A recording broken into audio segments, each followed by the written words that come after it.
The water wars in the state of California continue to be on the front burner for every farmer, school, and household. The question is the Central Valley becoming dried up with a lack of sustainable groundwater? It's a complex issue written in a 700-page policy recommendation that is expected to be implemented at the first of the year. To try to explain it, we're bringing in the executive director of the Asian Business Institute and Resource Center and former Fresno City Councilman Blong Zhang. Blong, how are you, sir? Thank you very much. This is complex. And, last week on this very program, we had Mayor Alma Beltran in from Parlier. They had city leaders backing that new Federal Water Act for disadvantaged communities from TJ Cox presenting that. But that's a federal stage. We're talking about a state stage here. The water war we're talking about is the Sustainable Groundwater Management Act.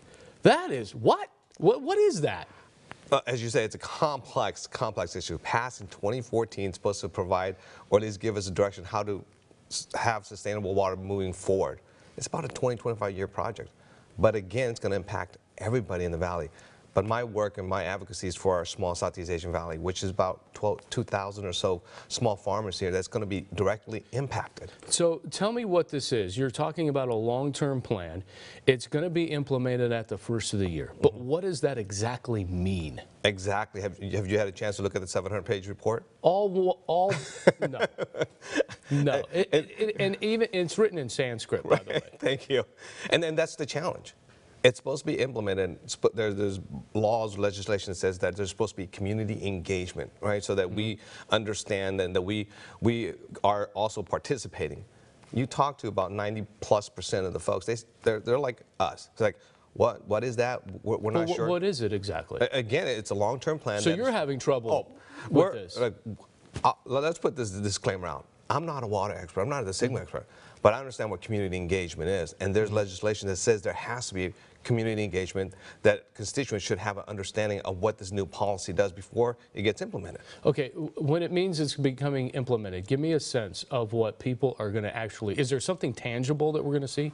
There has to be, because that's what the state requires. Because if we don't, and this is the local opportunity to follow the state plan, right? Giving local opportunities to address this issue first. If we don't, and within that time frame, the state will come and dictate it. So if we don't have something tangible that meet the state requirement in terms of water usage, when that time comes, the state is going to come and take over. And that means the management of the groundwater. Right, the management of the groundwater. So we know it's impacting households.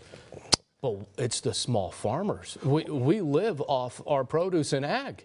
Well, it's the small farmers. In this particular case, you got a small farming community, correct? Doesn't speak the language. Language is difficult to understand, not appropriate translation. And then how do you communicate with folks? And the people that sit and create the policy doesn't necessarily represent the community. So I know you sent a letter to local elected officials that included State Senator Hurtado and Assemblyman Arambula. What is there a response yet? Actually, yeah, Senator Hurtado responded and invited me to one of her water meetings down in Selma, and had a chance to ask the question about the SGMA and dollars that are supposed to come and continue community engagement. The answer is, at this particular round, there is no more dollars. There is no more dollars. For us here in the Central Valley, at least for now. To sustain the groundwater to the state standard. No more dollars for community organizations, nonprofits, to do community engagement so that those farmers or those communities that are considered disadvantaged understand what this new policy is supposed to do. You're the translator. Oh, yeah. And you're having trouble translating.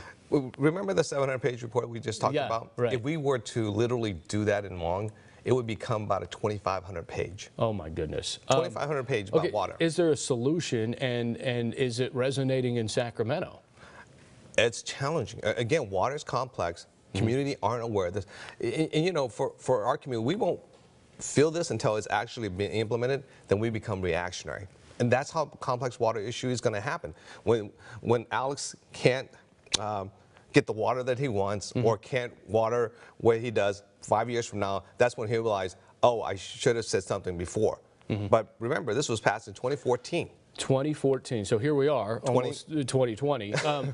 Okay, the reality here, is the valley drying up with sustainable groundwater? It is. That's why this program needs to happen. But understand the impact is this, and it's already been part of the discussion. There's going to be about 1 million acres that's going to be fallow, right? So we're going to put 1 million acres that you can't do anything with it. Now, if you're a small farmer, the other piece to this is that you don't own the land. The majority of our farmers lease it.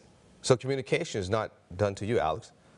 It goes to me who owns the land. You lease it from me, but you have no idea what's going on.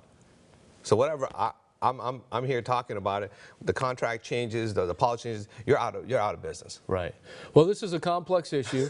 Once 2020 comes around, we're going to be talking about this a lot more because we're going to actually start to see this formulate a little bit more. Well, right? you're going to start to see formulate more, but maybe some implementation. Remember, there's 7 GSAs in our Central Valley region. North King GSA is just one. That's just one 700-page report. All right. The other GSA has other reports too. I don't envy you right now, Bob. I just don't. Thank you so much for coming on. Thank you very much. I appreciate it. Complex issue. We will try to spell it out over the next Well, I hope months. our folks understand this, that it's coming whether we like it or not, and whatever it is in the plan, we should be involved and engaged in it, because if it gets implemented, it's going to be too late. All right. Thank you. Thank you very much.